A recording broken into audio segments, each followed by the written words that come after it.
जय माँ दुर्गे, जय माँ लक्ष्मी।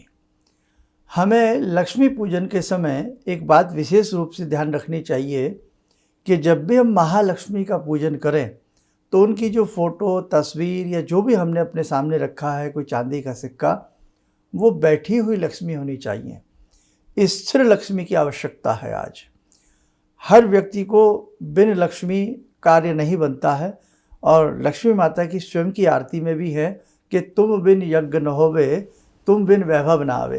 तो कहने का भाव लक्ष्मी की अति आवश्यकता के रूप में या लक्ष्मी की वैभवता के रूप में हमें स्थिर लक्ष्मी की आवश्यकता है। तो जब भी आप बाज़ार से कोई कैलेंडर लाते हैं, तस्वीर लाते हैं, फ़ोटो लाते हैं, तो आप बैठी हुई लक्ष्मी का चित्र घर में रखें और ख़ास तौर से उसमें भी यदि आपको ऐसा मिल जाए जिसमें गज उनको स्नान करा रहे हों, इसको हम गज लक्ष्मी के रूप में मानते हैं।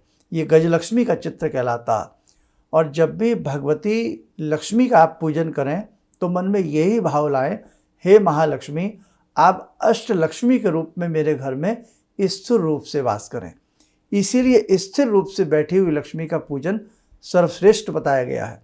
अब खड़ा व्यक्ति तो खड़ा है, कब चल दे, इसलिए हमें भगवती को स्थिर रूप के वास के रूप में उनकी पूजा अपने घर में करनी चाहिए।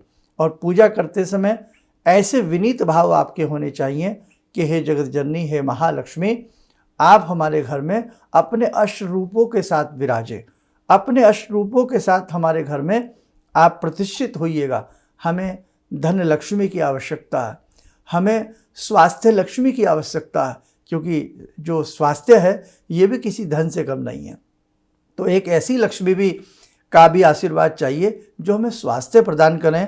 हमें वैभव लक्ष्मी की आवश्यकता है, हमें शांति लक्ष्मी की आवश्यकता है। तो जब भी आप महालक्ष्मी का पूजन दीपावली में करें या कभी भी महालक्ष्मी का जब भी आप पूजन करें तो स्थिर बैठी हुई महालक्ष्मी होनी चाहिए और साथ में अष्ट लक्ष्मी का भाव मन में उत्पन्न करते हुए हमें महालक्ष्मी का पूजन करना चाहिए।